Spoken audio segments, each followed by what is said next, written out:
Good evening and welcome to our October meeting. Welcome everyone. I hope you've had a great day, a great start of the week. Especially welcome to our students here. Let us get through the pledge and the prayer, and then we'll recognize you guys. All right. Roger? Please stand if you're able. Please bow your heads. Lord, as we gather here today, we pause for a moment of reflection and gratitude. We are thankful for the opportunity to unite our students, schools, and community together. This October, we recognize Principals Month and give special thanks to our principals' leadership and dedication. May they be blessed with wisdom and strength as they guide their staff and students with a commitment to excellence and care. We also remember that this month brings awareness to two critical causes, breast cancer and domestic violence. We ask for blessings and healing for all those affected by breast cancer, those in treatment, those in recovery, and the families that support them. May they find comfort and courage as they walk their difficult journey.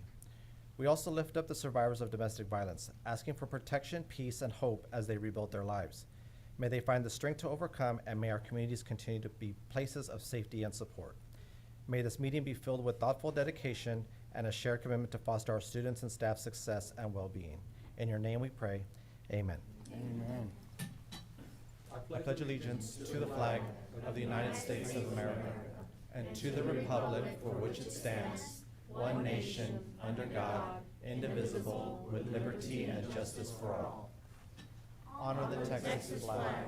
I pledge allegiance to thee, Texas, one state, under God, one and indivisible.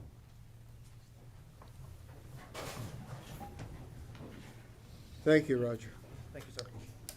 At this time, recognitions, Dr. Ball? Yes, the best part of the meeting, and very excited to recognize adults and students today, and we have Ms. Collier that's going to lead us on this. Good evening, everyone. All right, we will start with our students of the month. First is Elm Creek Elementary School's Adeline Mae Kierstead. Please come forward. Stand right up front.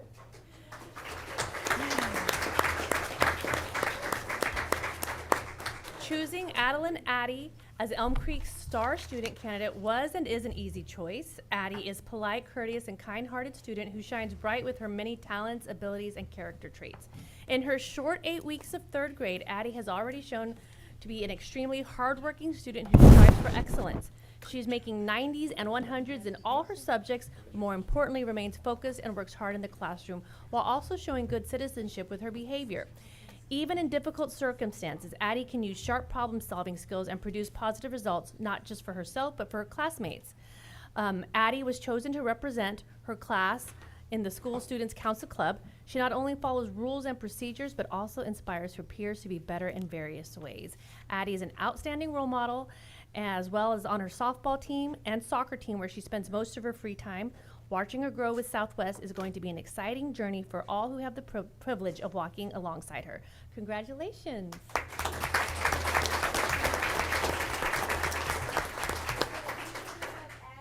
parents and also her principal and anybody else from her school, please stand up.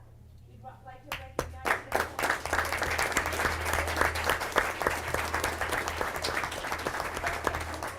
People that showed up. That's awesome. Awesome. Okay. Next up is McNair Middle School's Riley Jenkins. Please come forward.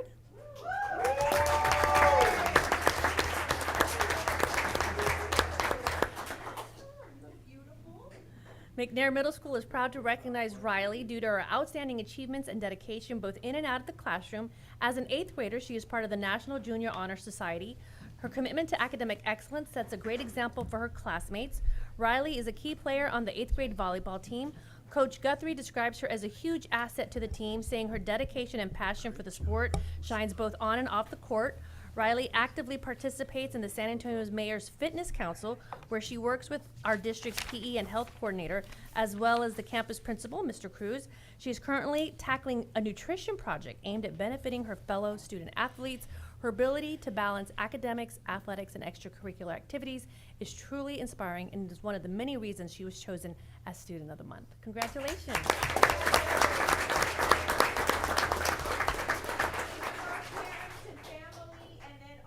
Teachers and people from her campus could please stand. We'd like to recognize you too.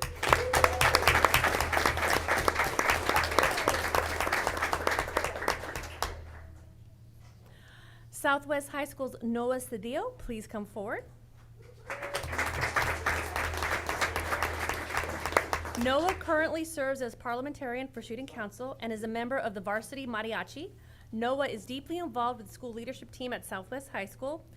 The junior class sponsor, Ms. Den, had the following to say. Noah is tenacious, imaginative, and sharp-eyed.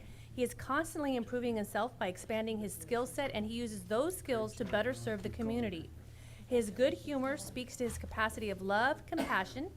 Noah never has a bad day. He simply doesn't allow what is outside of his control to dictate his mood. He strives to succeed in everything he does, and his generous spirit means he never fails. Noah's greatest strength is his heart, which he dedicates fully to whatever he does. Noah is in the health pathway at school and plans to apply to UIW after high school graduation and study to be an anesthesiologist. Excuse me. Congratulations, Noah. We are honored to call you a dragon.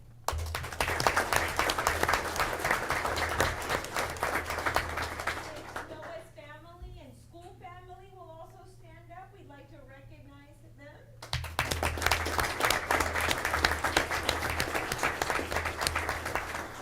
And I got to spend the morning today also with Noah because he was also part of honoring his teacher.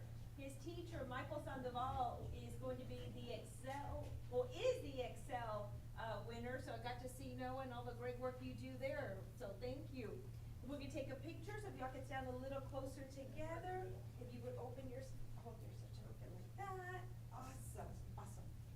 Picture. And big smile. And 1, 2, 3. 1 second. Anybody else might take a picture?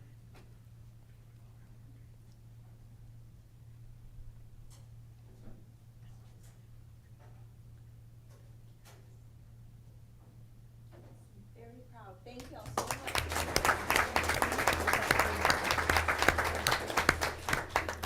If we could please have our principals come forward.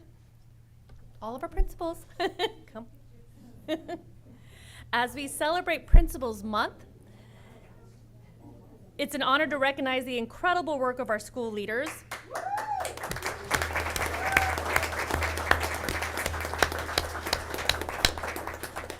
Our principals are more than just administrators. They are mentors, visionaries, and the heartbeat of our schools. They navigate challenges with grace, inspire both students and staff, and create environments where learning and growth thrive. Today and every day, we celebrate their dedication, leadership, and the many hours they put in to ensure every student has the opportunity to succeed. Thank you to all of our principals for all that you do. You make a difference every single day.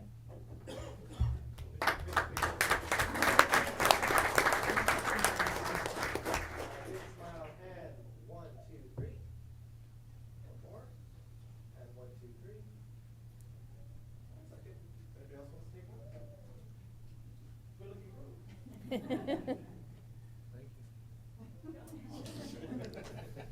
y'all so much for everything y'all do.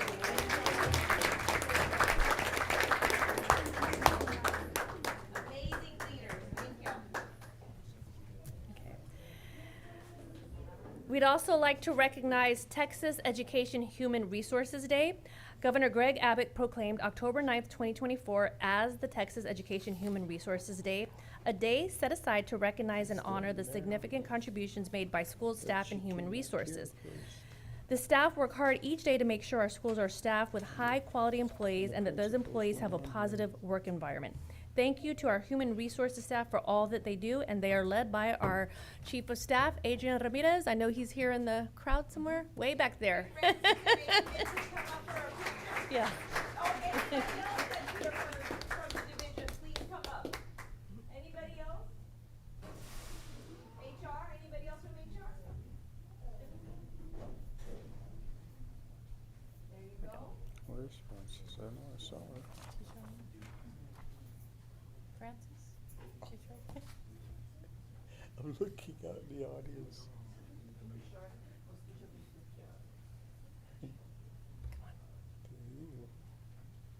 Big smile.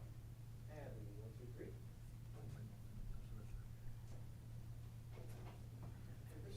Thank you very much. Maybe that's why she was. And new this year, we are excited to recognize our rising stars. If Miss Laura Garza could come up here with our trophies. She's around here. These students have shown incredible growth, making positive changes and improving their attendance. And we are confident that their hard work will continue to positively impact their entire school experience at Southwest ISD. Would Bob Hope's Elementary alias Guerrero from 3rd grade please come forward?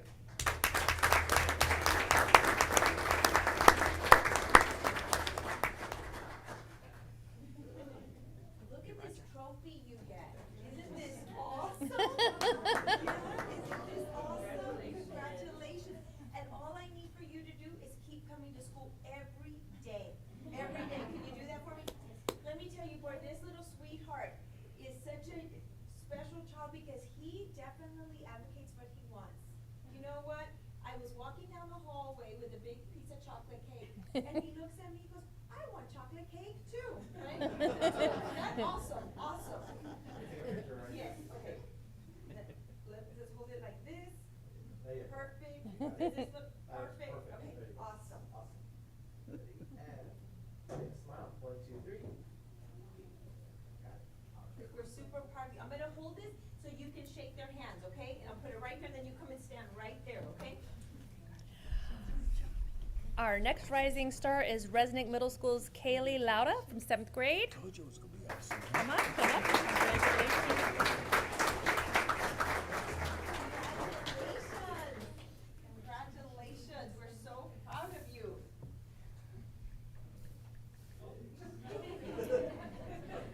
Smile. 1, 2, 3. Maybe you'll shake their hand. Like in front of her. Oh my God, that's awesome. Keep up the great work. And we also have Southwest Legacy's Chloe Chavarria, 9th grade. Please come forward.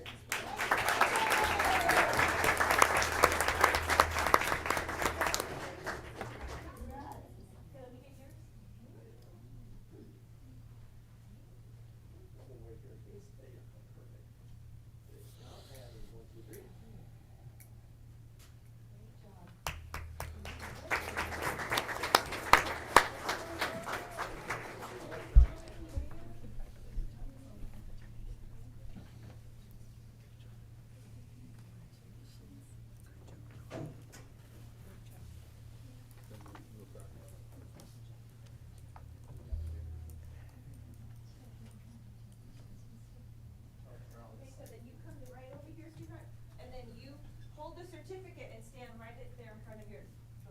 Perfect, perfect. Right behind you. Okay? Got it? All right. And a big smile. And 1, 2, 3. 1 second. Anybody else like to take a picture?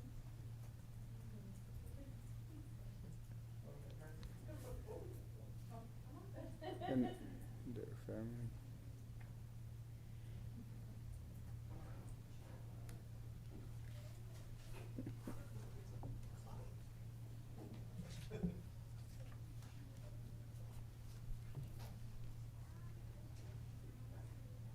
So if the campus principals or staff or parents of these wonderful students are here, will you please stand? We'd like to recognize you also.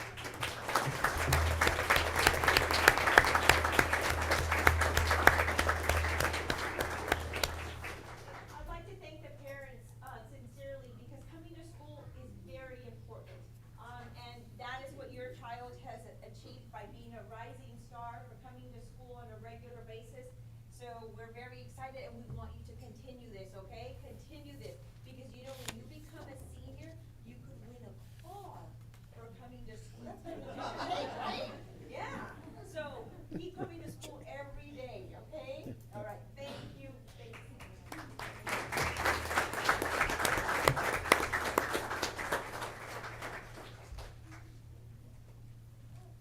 That's all? That's all our recognitions. Okay. Anybody sign up, Brent?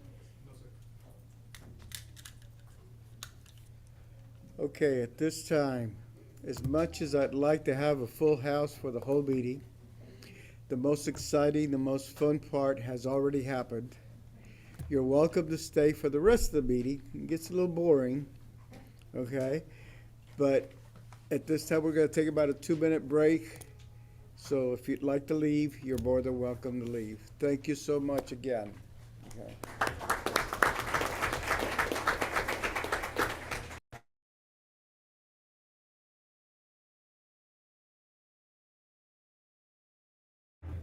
Okay, we'd like to call this back into order. Move right on to the consent agenda, item 5. Board members, you've had that before you. I move that we approve the consent agenda. Second. There's a motion, a second, that we approve the consent agenda. Questions, anyone? Hearing none, all in favor, please say aye. Aye. All opposed? Motion passes. Okay, items of information. Construction update. This is an exciting part of our board meeting where we get to hear about all our wonderful projects, so. So make room. Thomas is right here. Thomas, yes. We're gonna have 3 design drawing presentations and then some updates on some other projects, so we'll have quite a few presentations tonight. You're gonna get to see me for a while tonight. So, starting out, I'm gonna bring Rafael Bedoya and Paul Gamble up to give a update on press box. We'll go from there. Good evening, everybody. Good evening. Mr. President, Superintendent, members of the board. We're going to give a quick update on the press box. As you all know, a couple of Fridays ago, we kind of had a good game out there that showed us that what the press box is going to be doing for hopefully for future games as well. We know that there's still a few items that we need to cover. The perforated panels on the exterior, we're getting an update on when they're going to be delivered. More than likely, they'll be installed after the season is over. There's some light fixtures that are also going to be coming in at the end of the month, and also will be installed at the end. The contractor's already finalizing the punch list that we did on the first go-round, and they're going to be, after this week, they're going to be moving out, let the season finish out, and then they'll come back and complete all the items.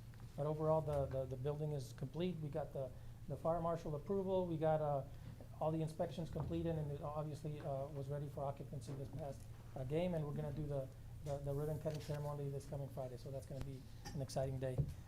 We did have some photographs to show, but also had a quick drone video. If we can put that up, it's a short video that kind of shows what we saw out there. Runs about just a quick minute, so it's not too long. Kind of self-explanatory.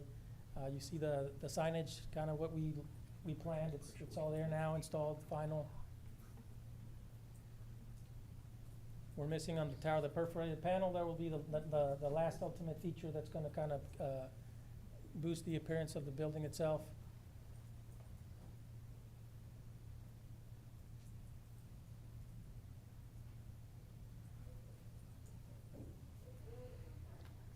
We are going to make some additional changes that have been requested by facilities, additional concrete sidewalks, some changes, some fencing and gates, but other than that, we're all looking to finish fairly soon. Rafael, the things that you're addressing, does that include that little wheelchair accessible? Yes, ma'am. Okay, Yes, ma'am. Where the cones are there. Correct. okay. We still have to have our ADA reviewer come out and inspect to make sure that we're complying with everything. We'll get some advice from her as far as what we need to do, but Okay. we are going to do a guardrail to impede any safety for Awesome. anybody tripping. Thank you. On our end, are we gonna do anything with the visitor to get staked? Yes, we're in conversations on how we can make that look better. Just for our, Correct. especially even for our workers. Correct. Yeah. Thank you. Any more questions? Any questions from anybody? It's beautiful. It is beautiful. We're gonna have an open house, so you can send us this video. I don't know if Jenny and Roger already have this. If we It's can- already in your system, so it's already yours. So we can use it for our open house. It's gonna be November the 1st. We wanna invite the community to come and see this. So this will be a great video to use. So we're This is a excited. short 1-minute video. If we need to make any changes, adjustments, just let us know and we're happy to do that. That would be great. Okay. I'll have Roger work with you. Okay? All right. Thank you. Thank you. Next, we'll have Carr Hornbuckle is here, and Central office. he's central office. so I know you all know Clark, but this is for the new central office building. And Derek Ramon with KenCon is also here.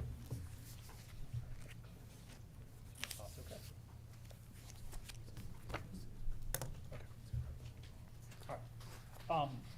Good evening, President Vasquez, members of the board, Dr. Ball. Just a very brief update for you tonight. Last month, we looked at some drone footage. So we just have a few new images I wanted to share. Obviously, to get here, we drive past the construction site. But we are well on our way. In fact, this evening, overnight, is when we'll have our first concrete pour.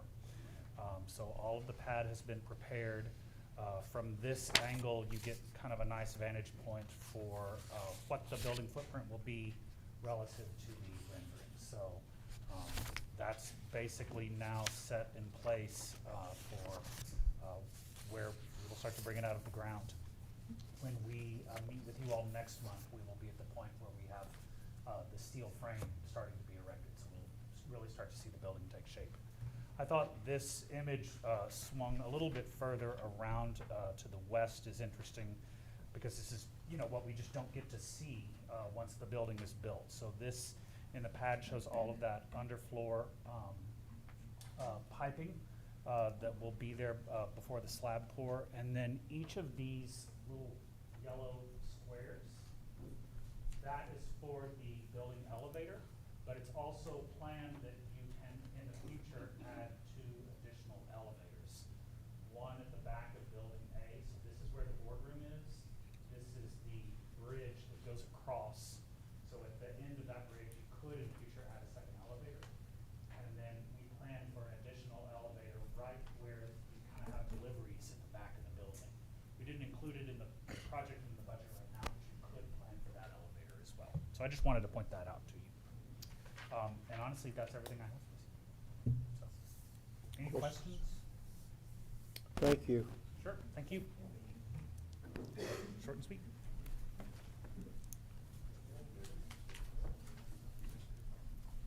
So next, James Moore is here with O'Connell Robertson and Derek Ramon. This is for the Bob Hope Elementary renovation and additions. Thomas, can you move that screen a little bit this way?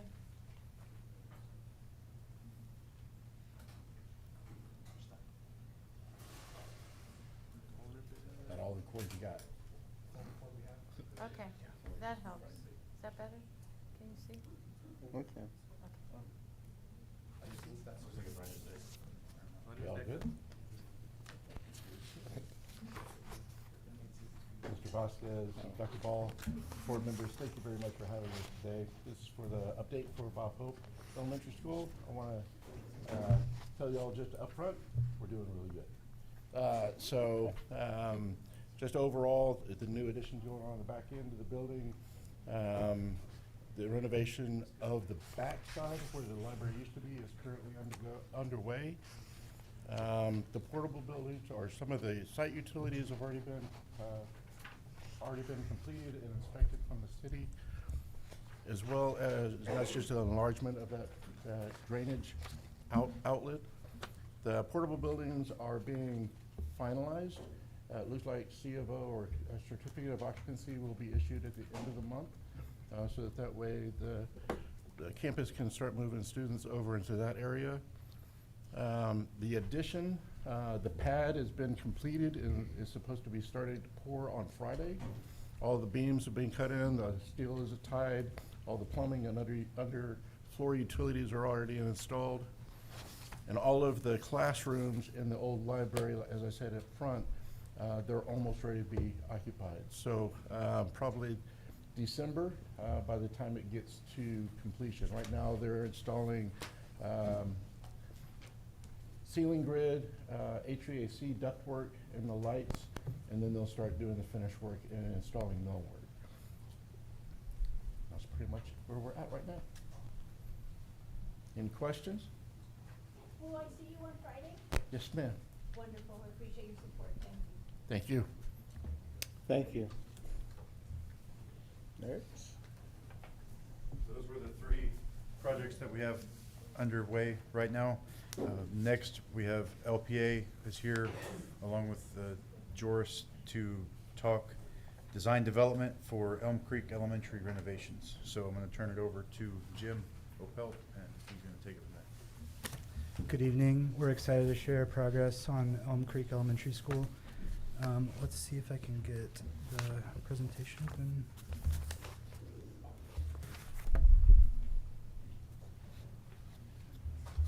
How do you-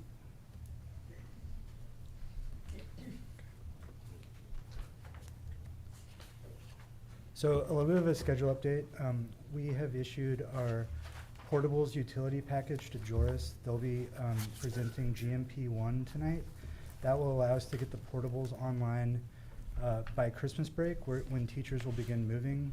We're targeting mid-December for our final construction documents, and we'll be starting construction in the new year.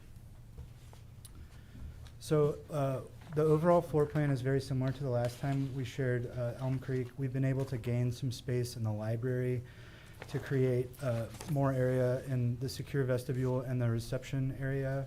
We've added some toilets for staff and for visitors at the front door of the school. We've also been able to add some offices for specialists who are currently housed in portables. And we'll get into a little more detail with some of the interior plans. I'm going to turn it over to Amber Donaldson to talk about interiors. Hello. So after conversations with the campus team, we developed a concept called Earth and Exploration, and you can see that in the earthy tones and the organic movement of the materials.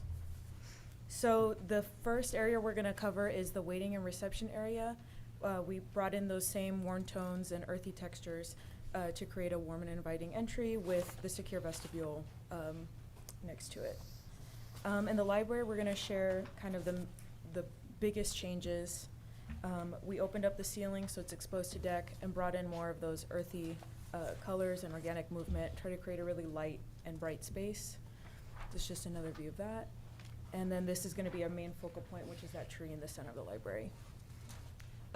There was some conversation with the campus team in needing some specialized storage and things like that for the lower levels and the upper levels. In order to designate which one was which, we also did specific colors, which you'll see in the renderings. So for lower level, they don't have storage rooms, so we have integrated storage, and we made the storage cases that they have lower so that the students could use it more practically. To show you what we're doing to the corridors, as you all know, we're going to be removing the glazed block throughout the entire school, and we are suggesting a tile up to 4 feet that has some texture on the top. The lower levels will have green, shades of green in it, while the upper levels will have shades of blue. So you can see what the upper level classrooms will look like with a focal wall of blue in those spaces. And the same for the upper level, we have accents of blue with the same tile for continuity.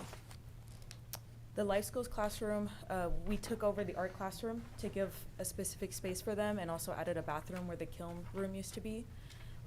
The teachers expressed interest in having a specific sensory wall for the students and peace corner, so we created that within the space.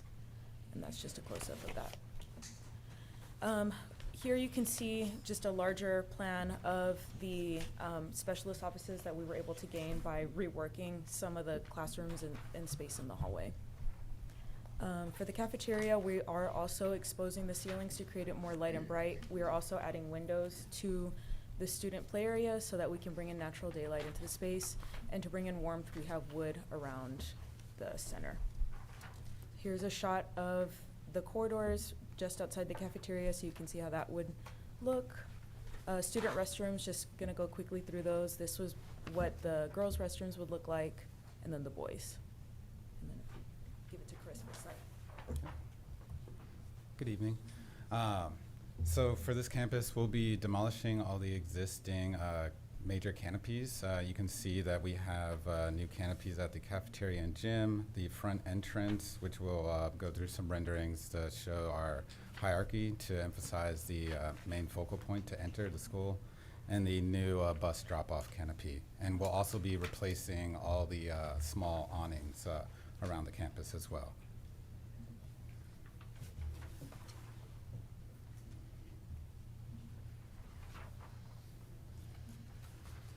And then regarding the landscape scope, so we've recently, just through discussion with the facilities team, we will be providing only some shaded trees on planned south of the campus. And with the existing playground, we want to replace the fencing with a non-scalable fence about 6 feet high or so.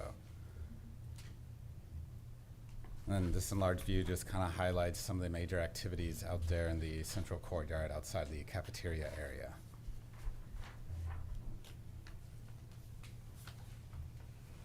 And just some images of reference. And with that, does anyone have any feedback or questions? Questions, anyone? I haven't received any information about you joining us on Friday. So, would you be please, Jim, so we can help us with that? So tonight, we're gonna be asking for design drawings, and then, we'll be coming back with subcommittee, talking about more of the color scheme and getting the feedback there, so we can keep the project going forward. I know we're gonna be introducing GMP Package 1 for the portables tonight as well, so we can start that movement. And so there'll be 2 agenda items specifically for Elm Creek tonight on the board agenda. All right, thank All you. right, thank you. Thank you.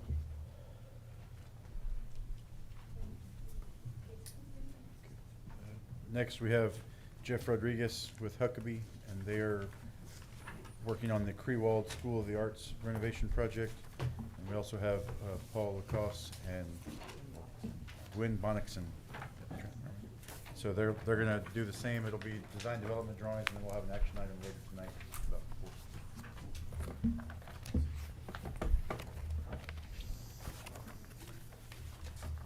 Good evening, and members of the board, Dr. Ball, thank you for having us here today. Today we're presenting for the design development phase for Crewald Elementary School.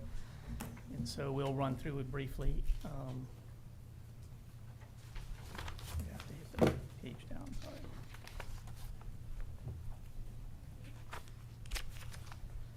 So just to remind everyone on the exterior scope here, we are working with the campus to address the exterior canopies. There's 3 canopies in total that we're addressing. The bus canopy at the front, we're replacing there, the parent drop-off canopy on the right side, and then the canopy at the back right outside the cafeteria. And so those 3 canopies require a lot of maintenance, and so we're going back in with a more maintenance-friendly canopy. In addition to this, we are adding a connector between the existing cafeteria and the gymnasium. So anywhere you go on this campus, you'll be inside secured. And so that's part of the scope of the work there. We are also bringing on 4 portables. That package is ready to be released now, so that when it goes through bidding and construction starts, those will be in place for swing space for marksmen when they start doing the interior renovations. And then the last thing, outdoors, we're adding an amphitheater which seats about 80 students right off the side by the current play areas on the campus there. So this is just a recap of the existing areas of what's there, your current campus. And then when we jump to the inside, we're looking at scope in several areas. We're looking at providing a dance classroom or an area up at the front adjacent to the entry lobby there.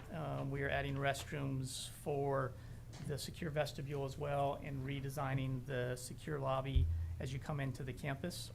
We're also looking at providing a collaboration classroom adjacent to that for students and faculty to come in and collaborate on projects that they may be working on.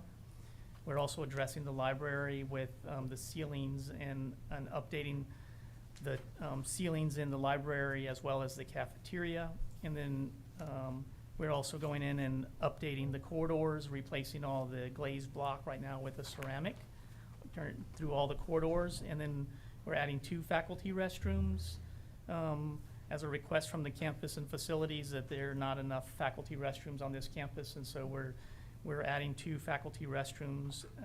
And then we're also updating all the restrooms throughout the campus, including the restrooms that are in the pre-K wing, because those are not ADA compliant, and so we'll be addressing those to make sure that they meet today's standards.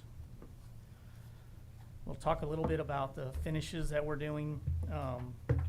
So Crewald is a school of the arts with the spirit of the coyote as their mascot. And so with our team, we've looking at creating a celebration of creativity and adaptability in creating these dynamic environments for the campus. And so in our scheme here, we integrate warm, earthy tones such as grays and browns and greens to emphasize the dens of a coyote, if you will, and also to aid in wayfinding throughout the campus. And so you'll see a number of renderings here, but that's the design concept that we used for Crewald. And so we are currently scheduled to come back to subcommittee and to the board to refine these finishes, but these are the finishes that we're currently working with throughout the campus. And so we'll come back, I think it's in January, we'll come back with a more presentation that we'll get more input from both the campus facilities and the board in terms of direction for the facilities. And so these are some of the colors and tones that we're using through lighting, ceramic tile, painting, and just some warm tones to warm up the spaces throughout. And so I have a number of slides here that we'll go through and kind of show the scope of the work. And so in this floor plan here, you'll see areas designated as a red, a blue, a purple, and a yellow, and those to assist the students in wayfinding as they work through the campus and understand maybe certain grade levels or areas of the campus that they could use as color references to move through the campus. And so we're also updating the cafeteria, as I mentioned, with those same tones, and then in the library itself.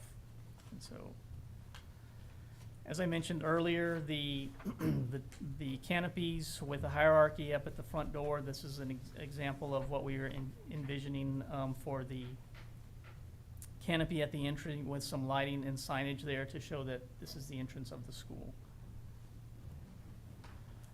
This is a rendering of the administration, the secure vestibule, and so what we're showing right off to the right is a transaction window where a person would come in and get vetted, and then once they get vetted, then they can be let into a door into the admin, and then if there's any papers that need to be signed, or then they can be released into the rest of the school.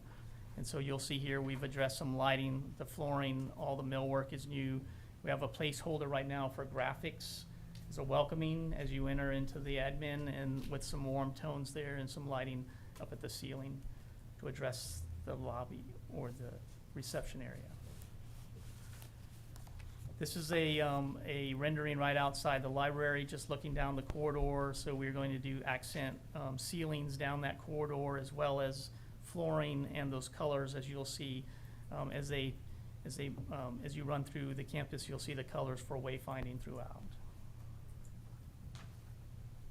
Here's some imagery of the library, and so as we took on the coyote and the dens, when we were talking to the campus, Ms. Jones there was a reference to the tree that they had already in the library, and so we took that as a cue for us to look at things that we could do in the library itself. And so where they currently had a tree, we're using that as a trunk and then a canopy with some ceiling elements there to kind of feel like you're in a forest or somewhere where a coyote would habitat. And then there's some reading areas and nooks in there that we'd be addressing as well. This is some imagery that we have for the cafeteria, and so we're addressing some of the colors in there and toning it down a little bit, putting warm tones in there, and then addressing the flooring and the walls. The other thing I'll point out in this scheme here, we know that natural light is very critical for students' development, and so on this campus for both sides of the cafeteria, we're punching in some windows for natural light into the cafeteria area, so kids can get the lighting coming through while they're dining. This is another image of the serving wall with a placeholder for graphics as well along the back. We also have some sound attenuation boards across the top there, so that it will make sure that the cafeteria isn't too lively. And then again, you'll see the windows that are punched through the exterior wall there.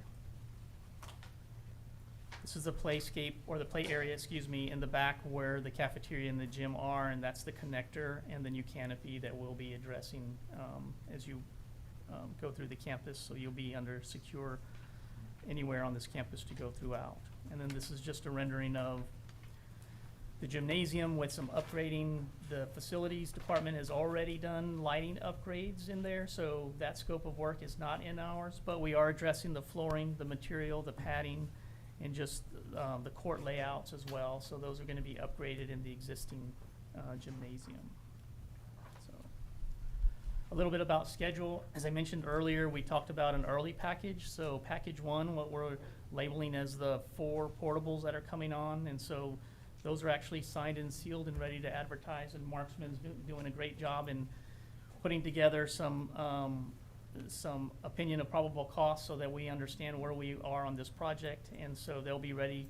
We're also ready to submit for building permit so that once the actual project, package 2, is out, that we anticipate signing and sealing in December, and then putting that out for bid, coming back to the board with some reviews of budget, and then it's estimated right now that we would start construction in March of 2025 and then run out through July of 2026. It's currently what we have. So that's all we have for today. Are there any questions? Thank you. Questions? Thank you so much. Sure thing. Thank you.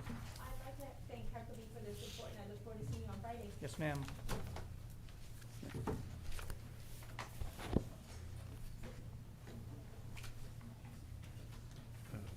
Southwest Elementary. And then the last design development drawings, we have Alma Partida with Garza Baumberger and Scott Temple. I'm sorry, Scott. Oh, I had Paul in my mind. So they're here to do Southwest Elementary renovation project design development drawings, and again, this will have an action item later. So, Good afternoon, President Vasquez, board members, Dr. Ball. We're here to present the design development review for the Southwest Elementary School. First, this is the site plan. We're planning on, this project is divided in 2 packages. Package 1 is scheduled to be signed and sealed by the end of this month. And package 1 is for the portable buildings that are already on site. The work on those portables is basically an cosmetic renovation. We're replacing interior finishes, new lighting, fire alarm, exterior, and that's about it. Package 2 contains the main building, the site.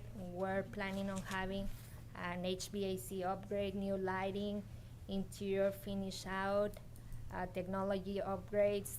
We're renovating cafeteria, library, and we're creating a secure vestibule. We're also developing a storytelling in the library, and we're replacing finishes at the gymnasium.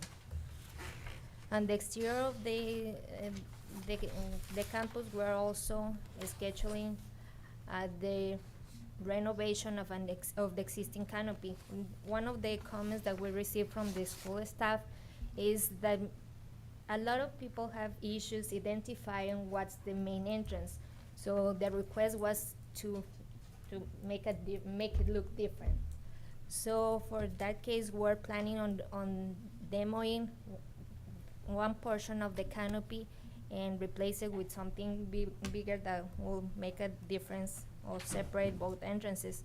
We're also planning on extending a courtyard to have a place for, not for gathering, but for the students to wait on the pickup time.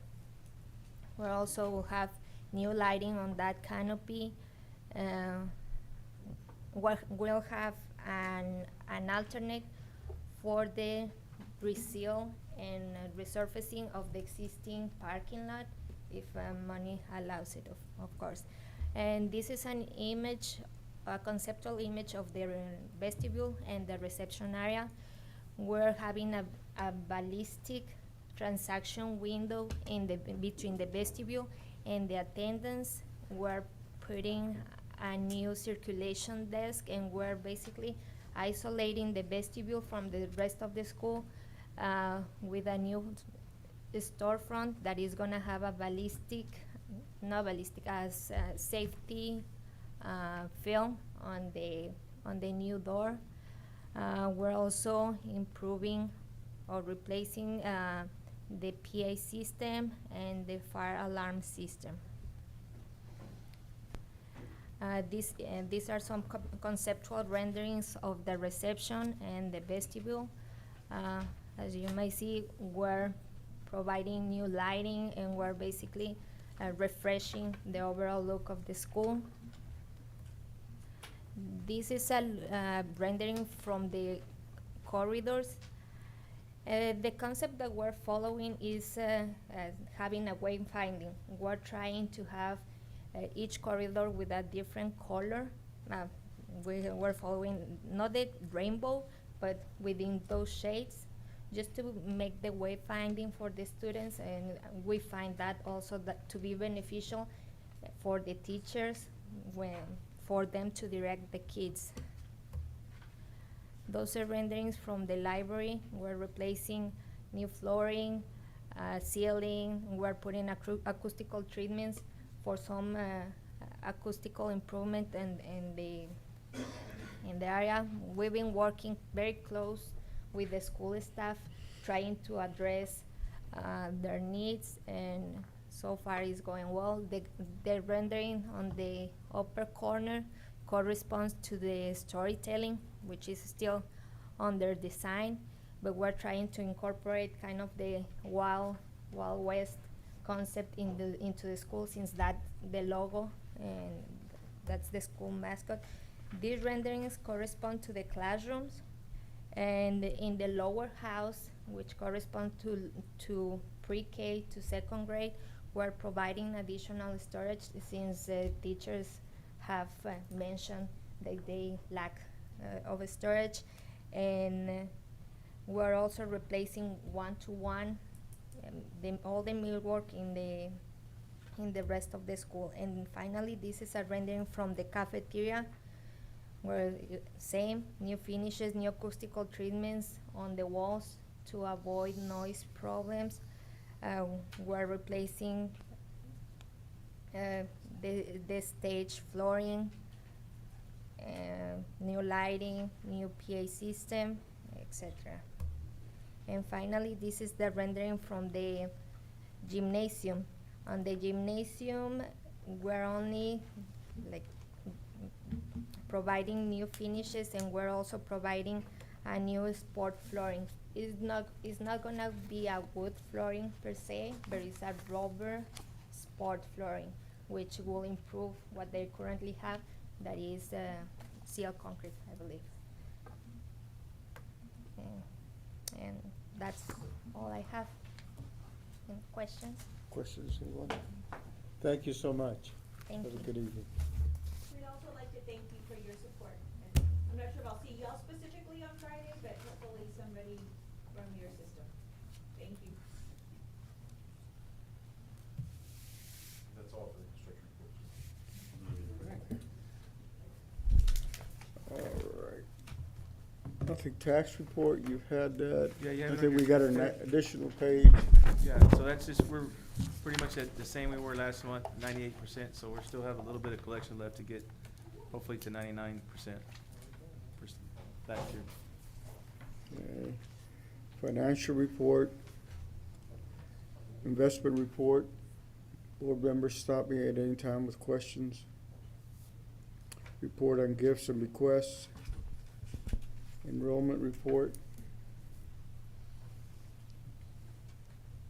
Discussion of intruder detection audit findings. We'll have that in closed session, sir. Mark needs to make he's gonna he's gotta present something real quick just for the public.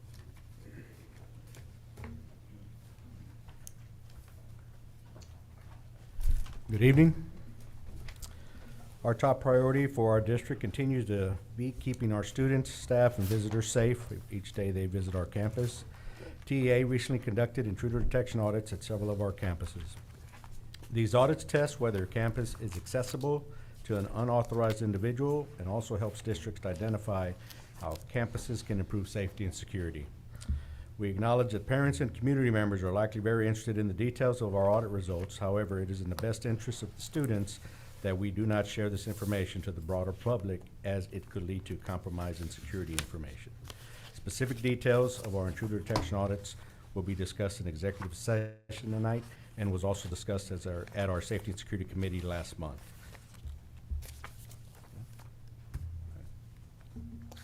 Thank you. Okay, bilingual ESL annual program evaluation. Yes, sir. Each year we do have to do an annual evaluation of the bilingual and ESL program itself, and I do have Ms. Delia Terrazas here to present that information to the board tonight. Good morning, good afternoon. Sorry, I just came in a little while ago. Good evening, Mr. Board President, board members, Dr. Ball, and senior staff. As Dr. Hogan mentioned, we do have to provide the annual update for the bilingual ESL program evaluation, and this data and information is for the 23-24 school year. And so this is just the statement coming directly from Chapter 89, stating what we are required to report out on. Part of that information does include the total enrollment of our emergent bilingual students that we had in the bilingual ESL program. And so if you'll see here, we had a total of 2,956 emergent bilingual students across the 18 schools that we have, 11 elementary, 4 middle school, 3 high school. And so you'll notice the numbers. We do have 12 dual language programs that we offer across 9 elementary schools, 2 middle schools, and 1 high school. The other schools are ESL programs that consist of content-based and pull-out. So you'll notice that 21% of our total student population at Southwest ISD are emergent bilinguals. Here's that information broken down just by campus, so you can see exactly what percentage of students attend which school, and they are also color-coded. And so you'll notice, for instance, Creewald Elementary School has a low percentage of 2% for 23-24 because that is an ESL campus. It is not a dual language campus. Same thing with Spicewood Park Elementary. Those are the 2 that offer the ESL programs and don't have the dual language programs. And then you'll just see how the trajectory goes across the other elementary schools, the middle schools, and the high schools. Part of our reporting also includes the academic progress of our students when we look at their language proficiencies, and that is in listening, speaking, reading, and writing. And so you'll notice here we have to assess those students starting in kindergarten all the way up to 12th grade. And so their language proficiency in each of those domains of listening, speaking, reading, and writing is evaluated through a beginner, intermediate, advanced, or advanced high level. And you can see here by grade level as well what their average score is. So for instance, a 1.5 at kindergarten might be at a beginner or mid-beginner level. And then it'll progress, like I said, to intermediate, advanced, and then advanced high in each of the domains. The average score is for a composite score where they take all of the domains and they average them out. We're also required to report out on the academic progress of our EB students, and so you'll notice here for the 23-24 elementary STAR results from 3rd through 5th grade in reading, math, and science, also in English and in Spanish because they have the option to take the test in either one of the languages. You'll see what those students, how they performed at the approaches, meets, and master's level for 2024. Moving on, we can also see the same type of information for the secondary STAR results, and that goes for 6th through 8th grade in middle school for reading, math, science, and social studies, and then we move into the data for English 1 to Algebra 1, biology, and U.S. history for high school. Part of the Chapter 89 does also require for us to report out on the number of teachers and aides that were trained and the frequency, because a lot of our budget is allocated towards that. And so part of the professional development that was offered from August until July, from 23 to 24, you'll see that we had approximately about 1,311 participants in the different types of professional development that we offered, and that did include teachers, administrators, staff from curriculum and instruction, paraprofessionals, parents, counselors, social workers, students. So anybody that we can provide training for, or where we find that there is a need for, then we can go ahead and offer that. And part of that professional development was focused specifically around English language development, how teachers plan for that type of block, instructional strategies, LPAC framework, teaching for biliteracy, ESL, some also STAR and TELPAS assessments, and then understanding and implementing TEKS and ELPS, and the most recent one that we did was the Summit K-12. And then we do offer annually and throughout the year the ESL supplemental certification, which is going to go into our last slide here. We are also required to report out on the number of teachers for whom an exception or waiver was filed. And so last year we did have to file a waiver for 3 teachers, and that was at Sun Valley, at Big Country, and McAuliffe. And out of those 3 teachers, 2 of those teachers were successful in receiving their certification.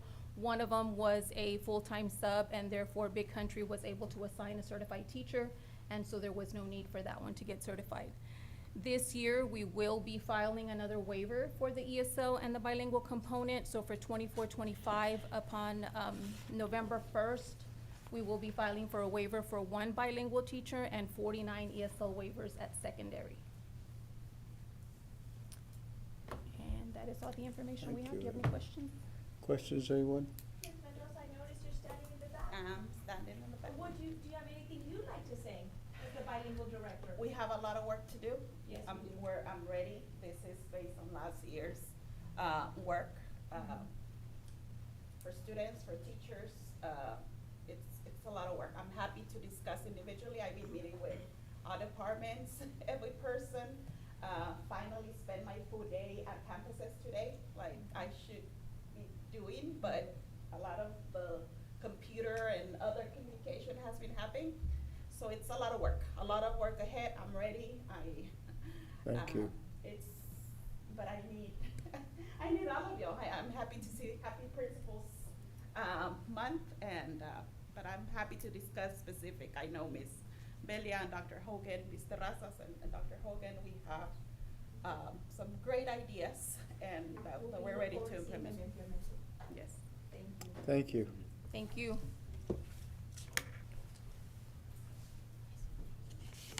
Okay, item 7A, consider approval of Riley and Presley Educational Paraprofessional Certification, Training, and Mentoring Support for Teachers New to Teaching. Who's got this? We have that, and so I have Dr. McClellan coming up.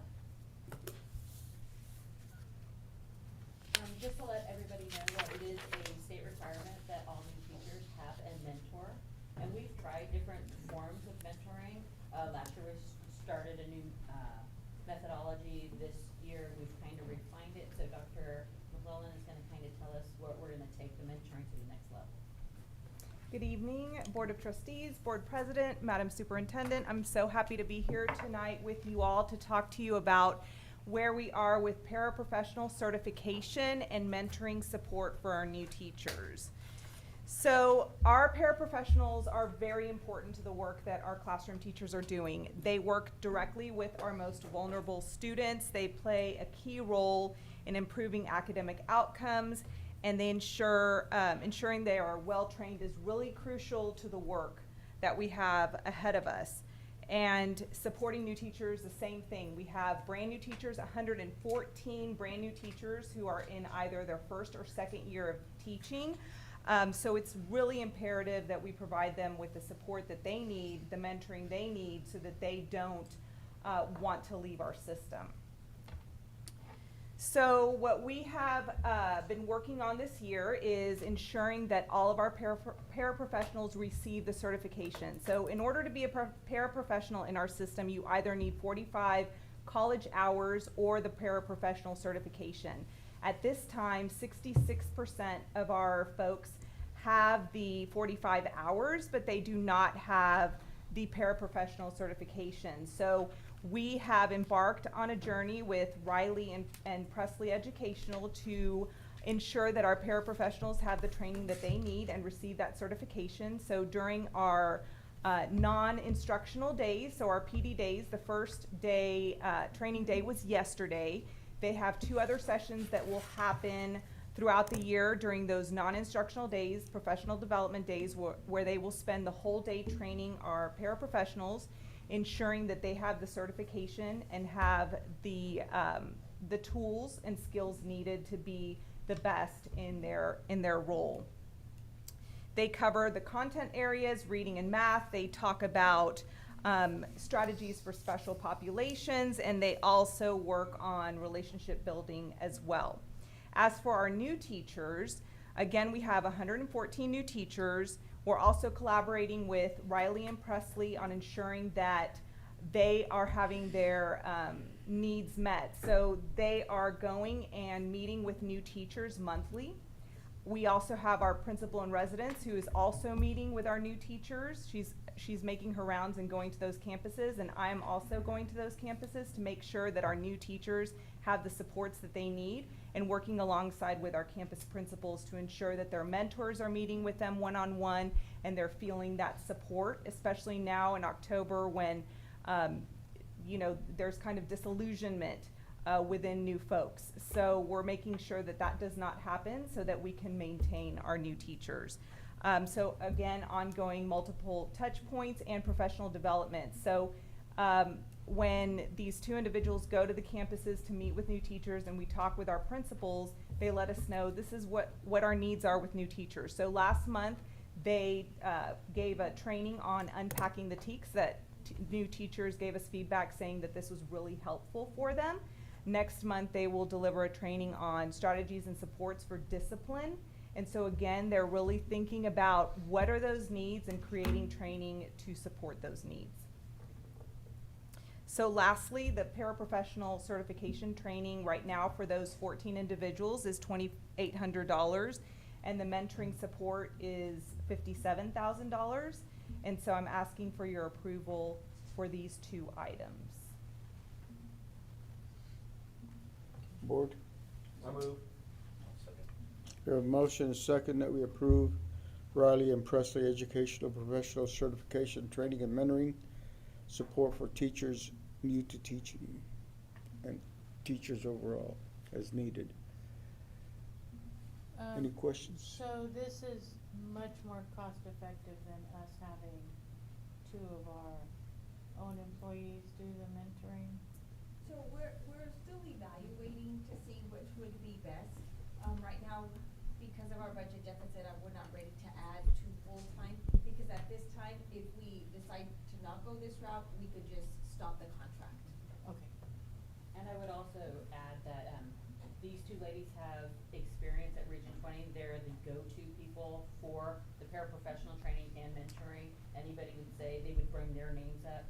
So learning from them, learning how they're doing this is really great for the talent management staff as we learn to build our own capacity to direct this from the district level. Okay. It's good to see a great model so that we learn from it.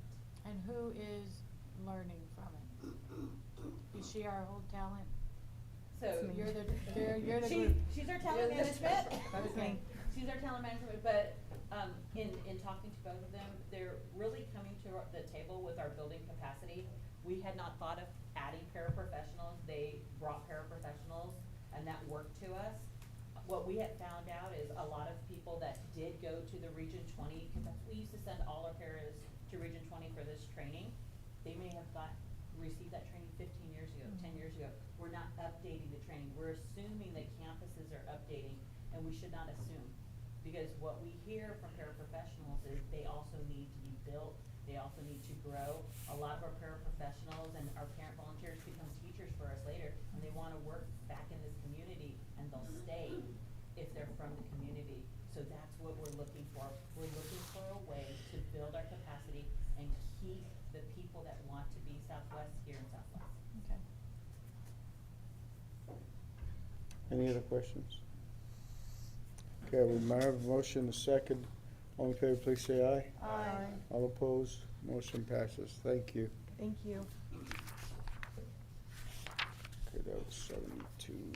So consider the approval of Frontline Education's Human Capital Management, recruiting and hiring. Ms. Bartones has this one. I'm really excited about going paperless, so she'll share this information, or probably No, it's gonna be me. Oh, because it's a big, huge packet, so I put the contract in there for your review so that you have time to exhibit it. There are three things that really drove us to this. One of our goals was to go paperless, but the reason we're going paperless is because when we call people who, we want to interview and they say no, they decline, or they haven't completed an application, they tell us our application process takes too long, it's too arduous, it's half online, half on paper, it doesn't make any sense. We are not following the 21st century guidelines of making it accessible for people to apply for work as easy as on their phone. And so we need to go paperless, we need to catch up to some other systems that are already there. In addition to that, since we've moved and we are now housing all of our records in my office and in Adrian's office, we have over 200 boxes of historical files. We have 65 file cabinets. We do not have space in our new building for that. We need to go paperless. We need to put everything in a system where we can find it, that we have great governance over documentation and documents and personnel file, and this will get us there to that system. We decided to, after looking at many, many systems, to go with Frontline because we already have it integrated in our system, so it would be a seamless integration for us. Any other questions? No, I move. Second. We have a motion and a second that we approve design development drawing, no. Frontline Education's Human Capital Management Recruiting Hiring Program. Any other questions? Hearing none, all in favor, please say aye. Aye. All opposed? Thank you. Motion passes. Okay, consider approval of design development drawings for Elm Creek Elementary renovation project. I move. I second. We have a motion and a second that we approve the design development drawings that have been presented by LPA on Elm Creek Elementary. All in favor, please say aye. Aye. All opposed? Motion passes. Consider approval of design development drawings for the Crewell Road School of the Arts renovation project. I move. I second. We have a motion and a second. Questions, anyone? Hearing none, all in favor, please say aye. Aye. All opposed? Motion passes. Consider approval of design development drawings for the Southwest Elementary renovation project as I move. presented. We have a motion and a second. We don't have a second yet. She moved. I thought I heard you Did say you say second. second? Yeah, Okay. Daniel said second. Okay. Not as loud as usual, but he did say second. Okay, have we approved? Any questions, anyone? No. Hearing none, all in favor, please say aye. Aye. All opposed? Motion passes. Consider approval of the guaranteed maximum price for the Juan Alvarado Elementary renovation project. You have this on your desk. That's right here. Go ahead, Tom. So, Southwest ISD Board of Trustees approved George General Contractors as the construction manager at risk for the new Alvarado Elementary project back in February 2024. Joris has accepted bids now for that new elementary. And Marvin Mock and Southwest ISD staff and Joris staff have gone through to put together the GMP for the new Alvarado Elementary. And yeah, What's with all of these? it's probably on your desk as well, the new. Let's just share this one. Okay. So the total GMP amount that, after George took all the bids and has gone through and kind of scrubbed the numbers, make sure they have all the right subs and have all the holes filled, GMP amount would be $43,867,934, and that would be funded by the 2023 bond funds. So district staff recommends approving the guaranteed max price for the new Alvarado Elementary not to exceed amount of $43,867,934. I don't know if anybody has any questions on any of. $4,000 under budget. I move. What? You got a question? Yep. I just wanted to say, how much was Meadow Creek when we built, that was the last one we built, 15 right? million. 15 million? Resnick was 29 million. Resnick was 29 million? So that's where we've gone. Spread's fault. And I don't think the prices are going away. so- Yikes. I have a motion by James Sullivan. Do I have a second? There was second by James. Any other questions? Yes, construction has gone up a little bit, but it's still under 65 million that I saw at another elementary being built in town, so. Yeah, we're doing good. Okay. All in favor, please say aye. Aye. All opposed, same sign. Motion passes. Okay, consider approval of guaranteed maximum price for the Elm Creek renovation So project. I apologize, there is a typo in that. It is the guaranteed max price for package 1 of Elm Creek Elementary. So package 1 consists of getting the portables all hooked up with fire alarm, PA, the sewer for the restrooms. So with Painting, that. painting. And, yeah, and painting and Fixing up the sprucing up. outsides. The old, there are 2 new ones there that are brand new, but there are also 2 old ones that we're gonna be doing some work on. So, George General Contractors and LPA, we've worked together with them and district staff. So the total package for GMP 1, which is just the portable package, the rest of it will come back next month, will be $508,057, also to be funded by the 2023 bond funds. So we're recommending that we approve GMP 1 for Elm Creek Elementary at that amount, not to exceed.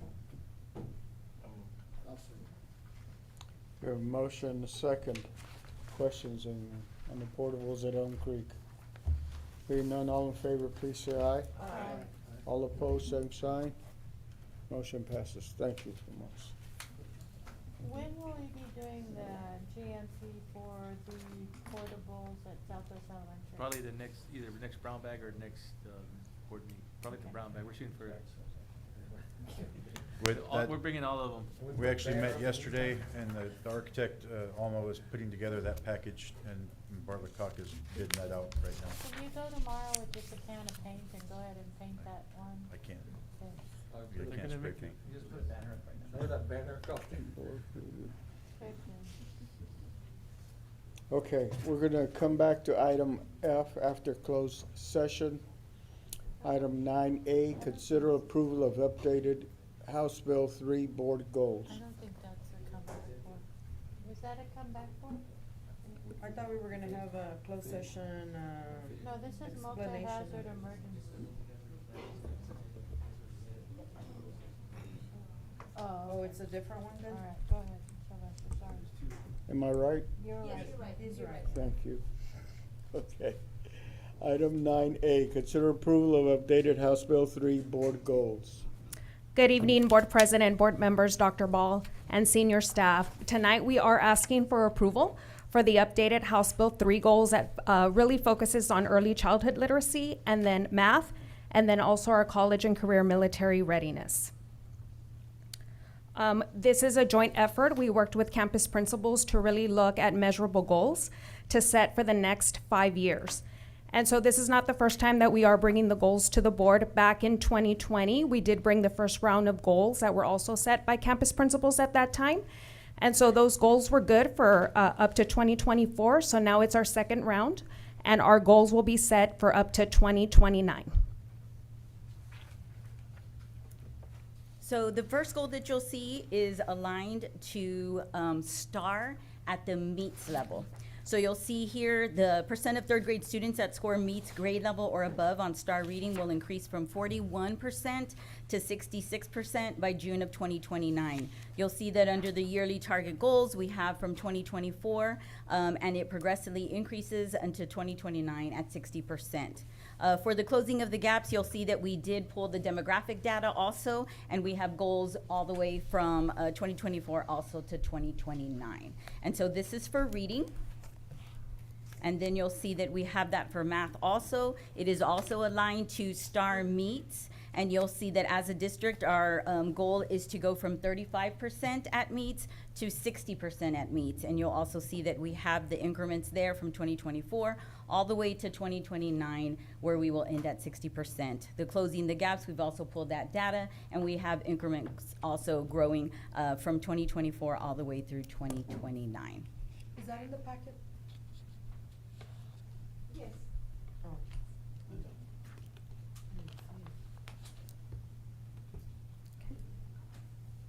All right.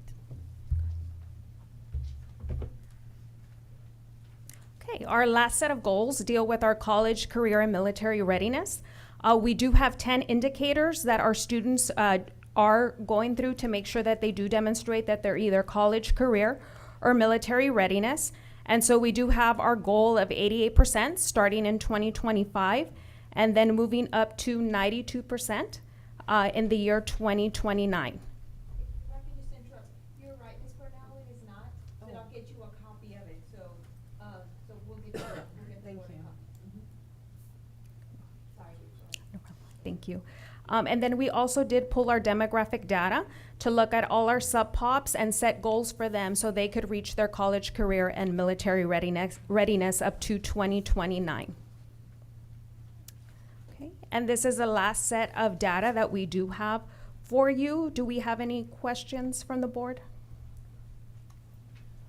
Well, obviously, we want more than 66% of our third graders to be successful, so,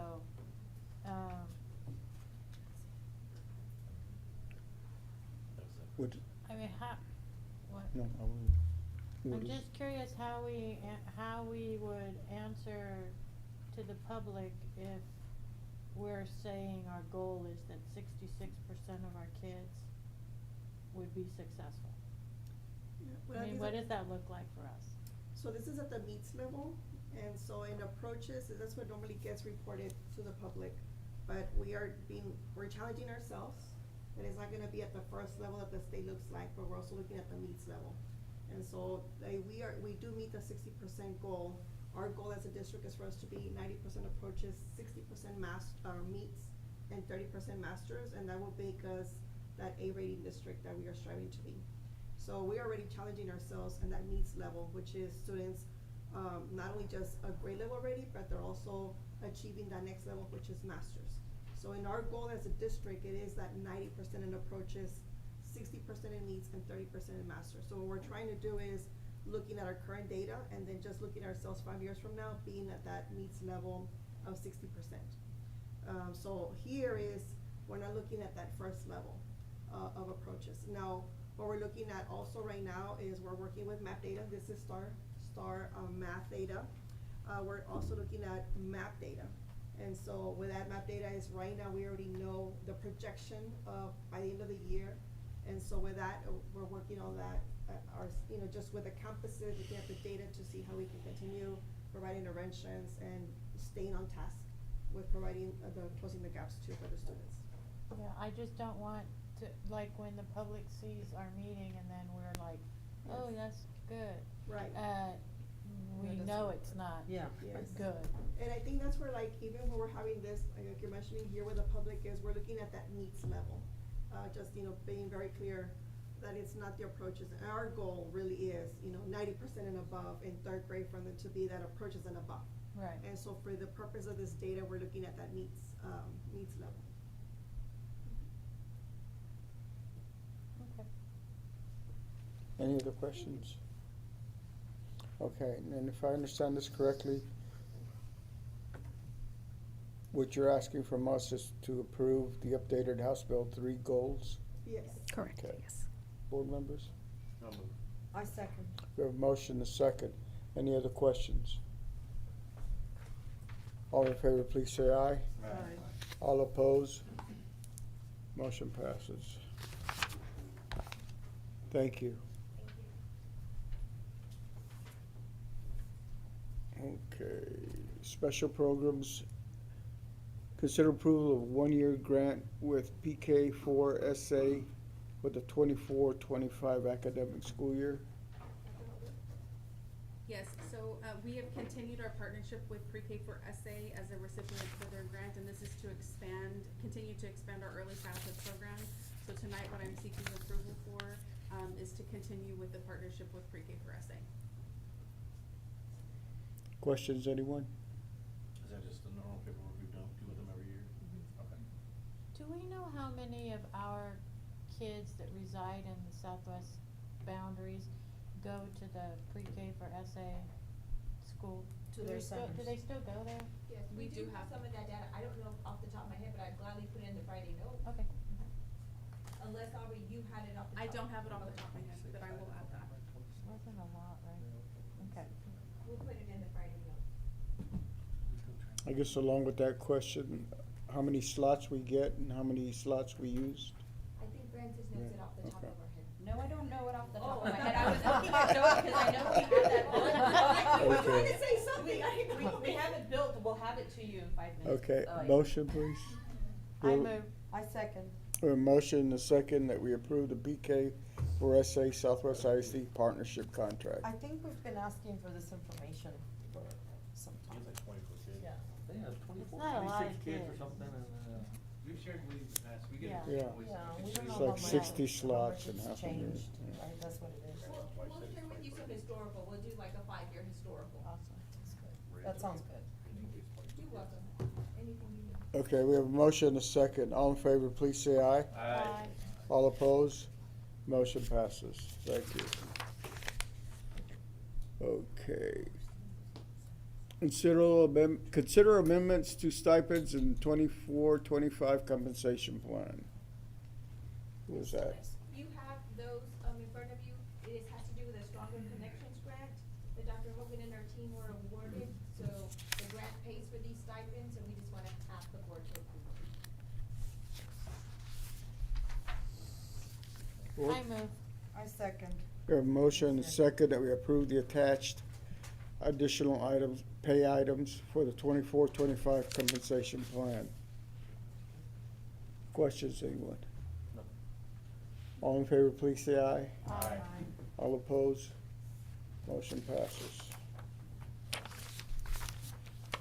Okay, we will close session.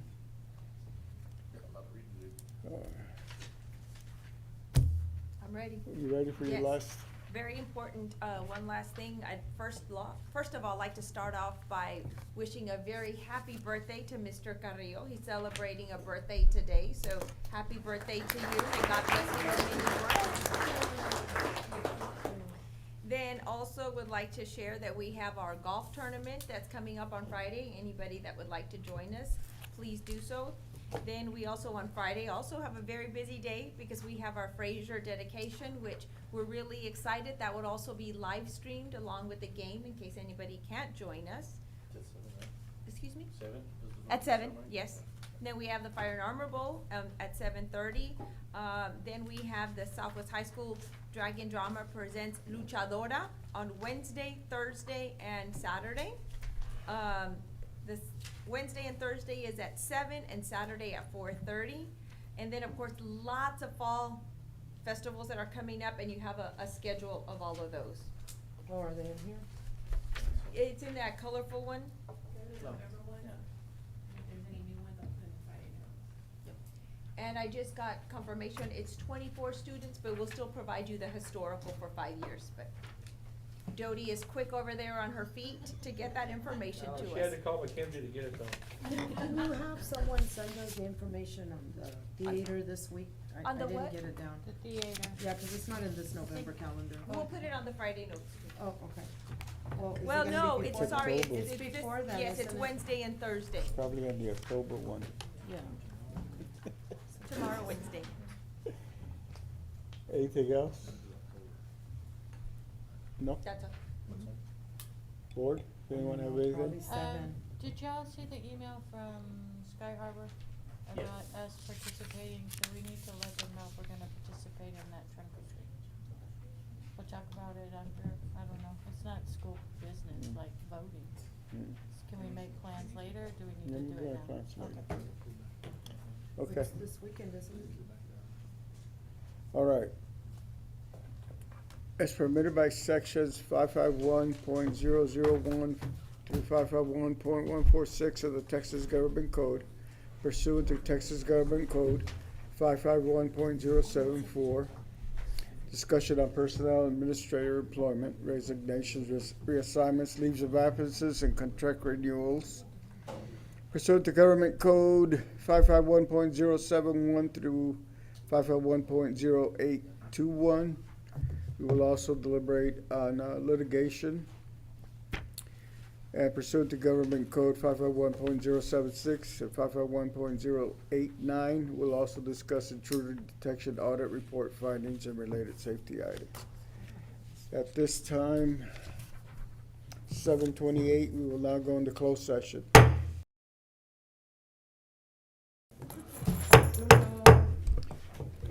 Come back into open session at 8:32. We'll go to item 8F, consider approval of district multi-hazard emergency operations plan and cybersecurity annex as presented in closed session. I move. A second. We have a motion, a second. All in favor, please say aye. Aye. All opposed, motion passes. And then 7A, I move that we approve the superintendent's recommendation on personnel. A second. we have a motion, a second. All in favor, please say aye. Aye. All opposed, motion passes. Anything else? Can we go home? No, I already made all my announcements. Okay, let's go home. See you guys maybe Friday. Okay.